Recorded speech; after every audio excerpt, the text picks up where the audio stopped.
মসজিদের মধ্যে যখন মুয়াজ্জিন আযান দিবা, আপনার যখন আযান কর্ণপাত হইবে, আযানের বাহ্যিক জবাব হইয়া থাকলো গিয়া আযানের যেগুলা আলফাজ আছে এইগুলারে আপনি আপনার মুখ দিয়ে তেমনি ভাবে নির্গত করতে লাগে।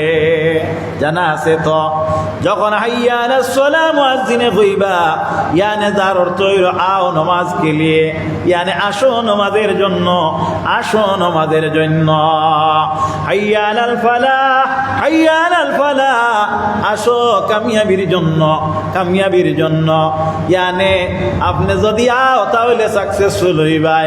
আল্লাহর হাবিব সাল্লাল্লাহু আলাইহি ওয়াসাল্লামের জবানাতে নবীজির উম্মত হল কথাটা লক্ষ্য করিও, যখন হাইয়া আলাস সালাহ কোয়া হইতো তখন আপনার ডান দিকে মুখ করিয়া কোয়া হইতো, ইয়ানে ডান দিকর মুসল্লি যারা, নমাজি যারা, এরা যাতে এই আযানের সৌতগুলা তারা শুনতে পারে। হাইয়া আলাল ফালাহ যখন কোয়া হইতো বাম দিকে মুখ করিয়া কোয়া হইতো এবং খানোর মধ্যে হাত ঢুকাইয়া এমন ভাবে আযান দেওয়া হইতো, অর্থাৎ আযানের সৌত যেটা এটা মানুষের কর্ণপাত যাতে উচ্চ স্বরে গিয়া পৌঁছে, এর লাগি সুন্নত হইয়া থাকলো গিয়া খানো দরিয়া আপনার ইলা লতিফ দরিয়া আযান দিতা না, খানো আঙ্গুল হারাইয়া আযান দেওয়া হইল সুন্নাত। এলকু ফ্যাশন বার হইছে, অনেক জায়গাত মসজিদের খাদিম হিসাবে দেখা যায় আযান দেন ওলা ওলা খানো দরিয়া আযান দেন, খানো শাস্তি আপনার উপভোগ করো। এর লাগিয়া খানো দরিয়া আযান দেন না জানি, খানো আঙ্গুল হারাইয়া আযান দেন জানি। হাইয়া আলাস সালাহর মাসলা হইয়া থাকলো কি, হাইয়া আলাস সালাহ যখন আমরা কইমু তখন আমরা সিনা যেগু আছে এগু ফিরা হইল মকরু ফিরিত না, তখন আমরা শুধুমাত্র মুখ যেটা ওটা আপনার অন্যত্রে যাইতো, সিনাটা ফিরিত না। মাত বুঝা জাননি, এটা হইল আযানের নিয়ম। এখন মুয়াজ্জিনে যখন আযান দিবা তখন মাসলা হইয়া থাকলো কি, আপনি শ্রোতা মণ্ডলী যারা আছো এরা মেহরবানি করিয়া হুবহু আযানের জবাবটা দিও। কিলা জবাব দিবাই, সম্পূর্ণ হুবহু আপনি পড়িবাই। আর যখন হাইয়া আলাস সালাহ পড়িবা তখন আপনি পড়িবা লা হাওলা ওয়ালা কুওয়াতা ইল্লা বিল্লাহিল আযীম। আযান যখন শেষ হইব, মিশকাত শরীফের হাদিস, রাসূলুল্লাহ সাল্লাল্লাহু আলাইহি ওয়াসাল্লামের বর্ণনা, এক মর্তবা দুরূদ শরীফ পড়িবা। আপনি পড়ুক আল্লাহুম্মা সাল্লি আলা সাইয়্যিদিনা মাওলানা মুহাম্মাদিন ওয়া আলা আলিহি ওয়া আসহাবিহি ওয়া সাল্লাম। নতুবা আপনি যে কোনো অবস্থাতে যে কোনো নিয়মে একবার দুরূদ আপনি পড়ুক, পড়িয়া দোয়া করুক। কিতা দিয়া দোয়া করতা, আল্লাহুম্মা রাব্বা হাযিহি দাওয়াতি তাম্মাতি ওয়াস সালাতিল কাইমা আতি মুহাম্মাদানিল ওয়াসিলাতা ওয়াল ফাদিলাতা ওয়াদ দারাজাতার রাফিয়া ওয়া বাসুহু মাকামান মাহমুদান আল্লাযী ওয়াতাহু ওয়ারযুকনা শাফাআতাহু ইয়াউমাল কিয়ামা ইন্নাকা লা তুখলিফুল মিআদ। তখন আপনি হাত যেটা এই হাতটা উঠানি নিয়ে থাকলো গিয়া সুন্নাত। আল্লাহর হাবিব সাল্লাল্লাহু আলাইহি ওয়াসাল্লামের উম্মত হল। এখন দেখা গেল আযানের এই যে জবাব যেটা আলফাজের মোতাবিক আলফাজ আপনি অ্যাপ্লাই করা, এটা হইয়া থাকলো কি বাহ্যিক জবাব, আর অভ্যন্তরীণ জবাব হইয়া থাকলো আযানের লগে লগে মসজিদের মধ্যে উপস্থিত হওয়া। কোন জায়গাত উপস্থিত হওয়া? বালা জায়গাত। কোন জায়গাত? বালা জায়গাত। কোন গরো? বলে মসজিদর গরো। এলকু বালা জায়গা মসজিদ হুনিয়া ইকানো বই রইতাই বলে না। আল্লাহর নবী সাল্লাল্লাহু আলাইহি ওয়াসাল্লামের উম্মত হল কথাটা লক্ষ্য করিও।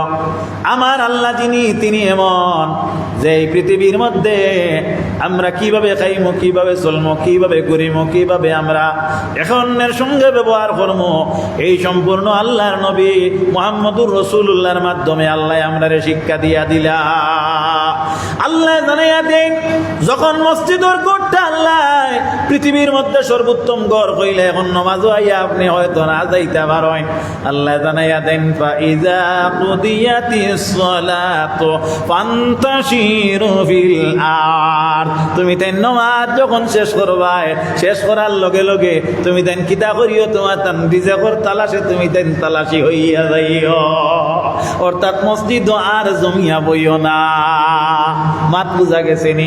আল্লাহর নবী সাল্লাল্লাহু আলাইহি ওয়াসাল্লামের উম্মতগণ মসজিদের ঘর ও ঘর যে ঘরের মধ্যে আমাইলে তিনটা অবস্থায় মানুষে অবস্থান করত। একটা অবস্থা যেমন আপনারা ইনো দীর্ঘ সময় থাকি বুয়াত আসেন নমাজের কায়দা ভিন্ন বইলে আপনার লাগি জায়েজ আছে, কারণ দীর্ঘ সময় বইলে তার একটা পরিবর্তন হইব মানুষের। এর লাগি শরীয়তের নিয়ম হইয়া থাকলো মসজিদে যখন আপনি প্রবেশ করবা বাবা আমানির পরে আপনি মসজিদের ভিতরে বইতে সময় আপনি নমাজের নিয়মে আপনি বইতা। এটা আলোচনায় লাভ হইব না লস হইব বাবা? অকল মাথা না তোলা লাভ হইব। মসজিদের ভিতরে যখন আপনি নমাজের নিয়মে বইলা যদি আপনার কিছু সময় পরে শারীরিক অক্ষমতার ফলে যদি আপনার যে বসার কানুন নিয়ম যেটা এটারে আপনি পরিবর্তন করেন আপনার লাগে জায়েজ আছে, তখন আপনার কি হবে বলে আপনি যতক্ষণ মসজিদে বই বা প্রথম যে নমাজের নিয়মে বইছেন এর মধ্যে আল্লাহ সওয়াব অন্তর্নিহিত করে দিবা। সুবহানাল্লাহ। মসজিদের ভিতরে আপনি যখন বইবা এক নম্বর নমাজের নিয়মে বইবা আর কিতা করবা বলে তাসবিহ তাহলিলাতের মাধ্যমে সময় অতিবাহিত করবা। এখন এই তাসবিহটা পড়িতা আপনি জেহরি না সিররি বলে না সিররি আনে মনে মনে আপনি তাসবিহ পড়িতা। আপনি তাসবিহাত লক্ষ্য সুবহানাল্লাহ পড়কা, কিংবা তো তাসবিহাত না লইয়া আপনি মনে মনে আল্লাহ আপনার একটা সূরত, 2 নম্বর সূরত হইয়া থাকলো কি আপনি মসজিদে তেলাওয়াত করতে পারবা। 3 নম্বর সূরত হইয়া থাকলো যদি আপনি তাসবিহ তাহলিল পাঠ করেন না তেলাওয়াত করেন না তখন আপনি মসজিদের ভিতরে আল্লাহর ঘর যত সময় বইবা খামোশি এখতিয়ার করিয়া আপনি বইতা, অর্থাৎ নীরব নিস্তব্ধ অবস্থাতে সময়টারে অতিবাহিত করাইতা। এতৎ ভিন্ন মসজিদের ভিতরে আপনি সময় অতিবাহিত। আল্লাহর নবীর উম্মতেরা মসজিদের ভিতরে 3 গুণ মানুষ রাত্রে ঘুমাইতে পারবো। 1 গুণ মানুষ যদি আপনার ইতিকাফের নিয়তে যদি মুতকিফ অবস্থাতে যদি মসজিদে ঘুমাইতে চায় তার লাগি জায়েজ আছে। 2 নম্বর কোন মানুষ বলে যদি কোনো আপনার মুসাফির কোন স্থানে গিয়া রইবার জায়গা পায় না, কোন অসহায় কোন ব্যক্তি যদি সহায়তার লাগি মসজিদের মধ্যে গিয়া থাকে তাহলে তার লাগি জায়েজ আছে।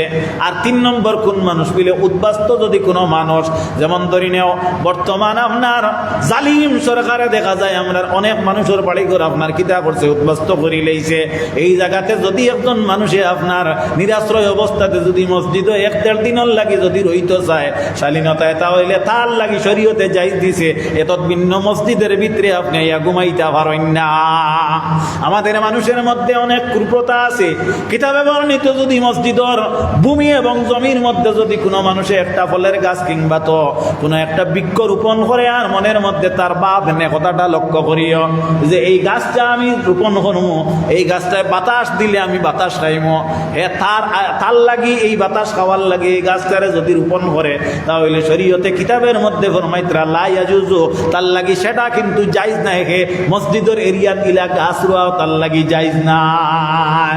মসজিদ ওগর আল্লাহর নবী সাল্লাল্লাহু আলাইহি ওয়াসাল্লামের সহিহ হাদিস থেকে বর্ণনা করতেছি, যদি কোনো মানুষের একটা গুড়া আরে কিংবা তো একটা মহিষ আরে কিংবা তো একটা গরু আরে, আজকে শুক্রবার দিন গেছেন না গেছেন আমার তো কতটা শুক্রবারে বেশি মানুষ জমায়েত হয় নমাজ পড়ে যদি আপনার একজন মানুষ হারানো গুড়ার লাগি মানুষরে যদি সমবেত করিয়া কয় আমার একটা গুড়ার দেহাকৃতি এইভাবে এইভাবে আজকে 3 দিন থেকে পাইয়ান না, কিংবা তো আমার একটা গরুর দেহাকৃতি এইভাবে এইভাবে এই গরুটা আমি পাইয়ান না, আমার একটা মহিষ এইভাবে দেহাকৃতি এইভাবে তার সিংহের নমুনা যদি আপনারা খবর পাইতে হইলে আমার কোন জানি আমার ফোন নাম্বার ওটা আপনার নেকুয়া যদি মসজিদের মধ্যে আইয়া ইলা যদি কোনো মানুষে তালাশ করে আল্লাহর হবিবে ফরমাইতরা এই ব্যক্তির লাগি শ্রোতা যারা আছো এরা এই মহিষ কিংবা তো গুড়া কিংবা তো ছাগল যদি ইলা তালাশ করে তাহলে তার লাগি ফাইবার দোয়া করিও না, বরঞ্চ তার লাগি দোয়া করিও যে আল্লাহ জানি এই গরুটারে বেয়াত করিয়া তোমার তাকি সরাইয়া রাখে।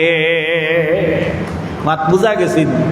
এই গরুটা যাতে তোমার হাত না লয় তার কারণ কিটা বলে এই আল্লাহর গড় দেখান ওখানোর মাহাত্ম্য অত বেশি। মাত বুঝা যাননি সাহেব। এখন আল্লাহর নবী